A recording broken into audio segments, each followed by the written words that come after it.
Okay guys, hey, welcome back to the Former Farm Kid channel. Today we are changing the charging port on the Dell XPS. I believe it's a 2000 series laptop computer.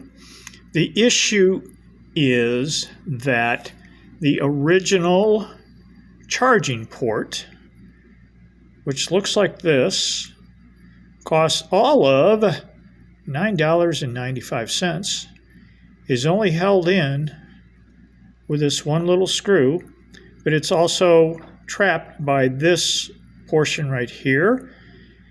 My issue has become, see the inside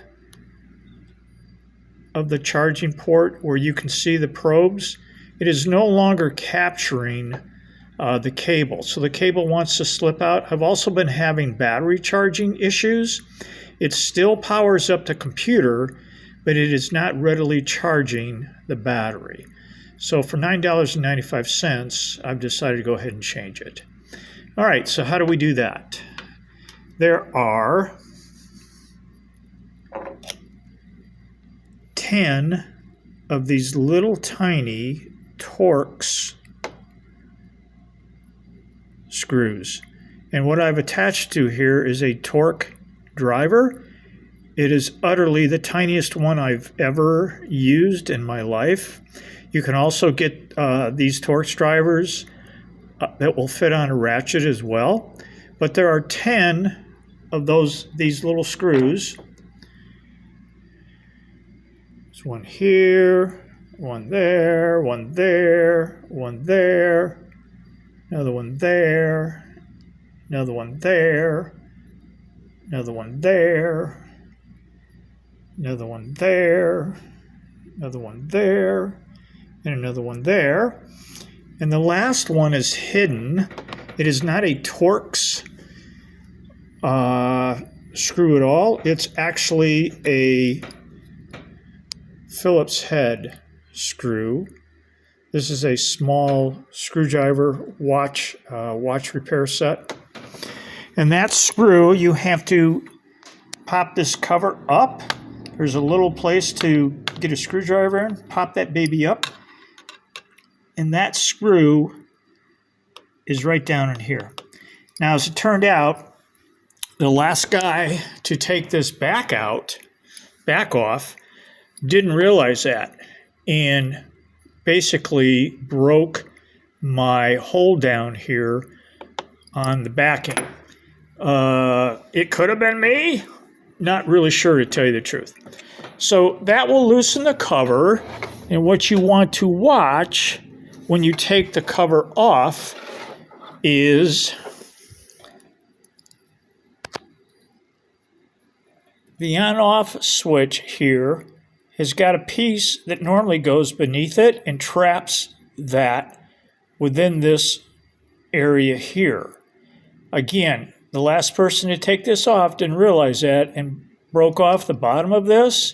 So you want to pull the cover off on that end first up, and then slide it this way and then lift this up so you don't damage the on-off switch down on this end. So, having said that, this cover is ready to come off. I'm going to lift the left edge and slide it to the right and then lift it. And that exposes basically the workings beneath it. I'm going to turn it around so it's a little closer. The first thing I want to do, obviously, my computer was off before I started any of this, but just as an added precaution, this is the battery right here, and that battery hookup is right here. And what I want to do is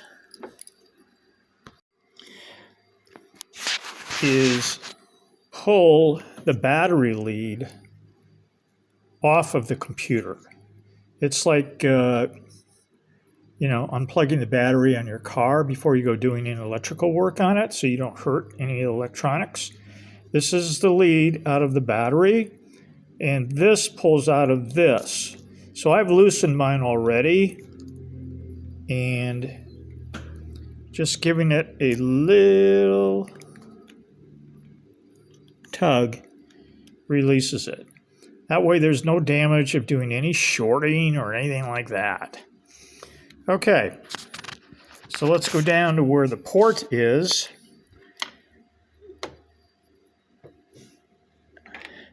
Here is our new piece. I've actually already put it in.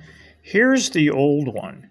So all you need to do is remove this screw and then loosen this screw and this screw, and there's one more that's hidden underneath this wire.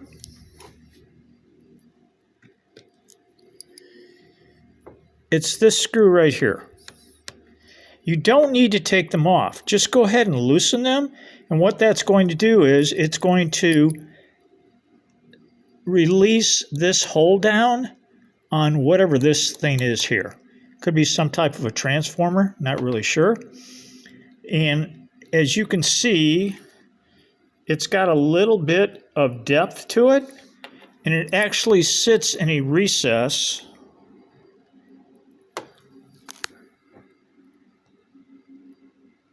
right beneath it here. So when you loosen these two screws and that screw, what you want to do is just pry up on this a little bit, and it will raise this up a little bit, and then you can raise this out of its seat and slide it out towards the computer. Then it's just a matter of unplugging the end of the charging port, and that's going to go back in. Here's the receptacle for it. I'm going to need two hands to put it back in, so I'm going to take a pause here. But this is the end of the charging port. So, and that's why you unplug the battery. Okay, so I'm going to go ahead and tighten my screws back down.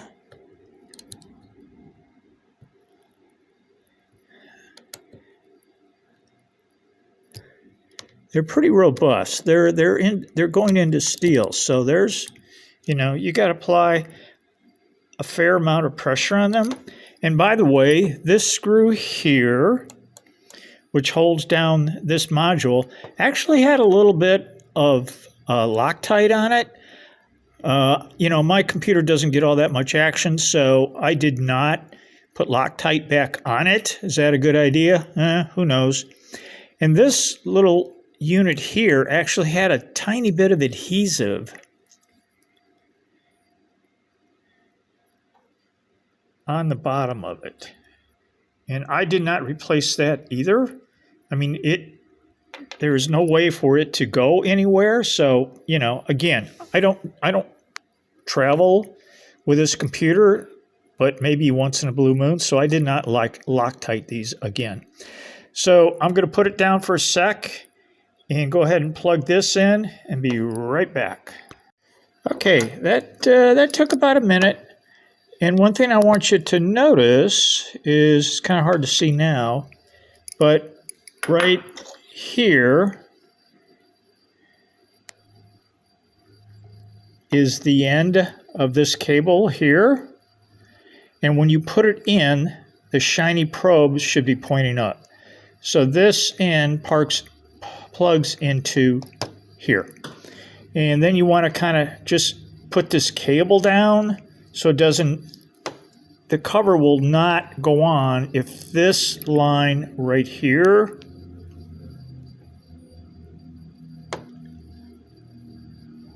is over this piece right here. So you want to tuck it in right here and make sure this one is tucked down too.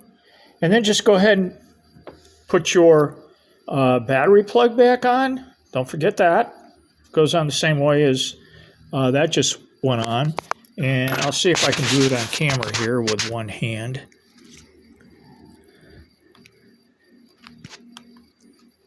Just slips right into there, and then make sure it's pressed in all the way. I always like to use my fingernail if I can, so if it slips off, I don't cut or short or scrape any of the solder. Press that down as well. Again, make sure this is down, and it will flatten a little bit with a cover, but just to make sure that this cable goes around this support right here. And then you should be good to go. The rest is just going in reverse. Be very slow. If you miss a screw on one of these tiny little screw holes, is it a disaster? No. I mean, that cover would literally stay on probably with 4 screws. They do go into metal, so they're pretty strong. I just don't go crazy when I torque them on because, again, they're tiny little screws. Okay, guys. Appreciate you watching. If you learned anything, give me a thumbs up. God bless you. Hope to see you in the next one.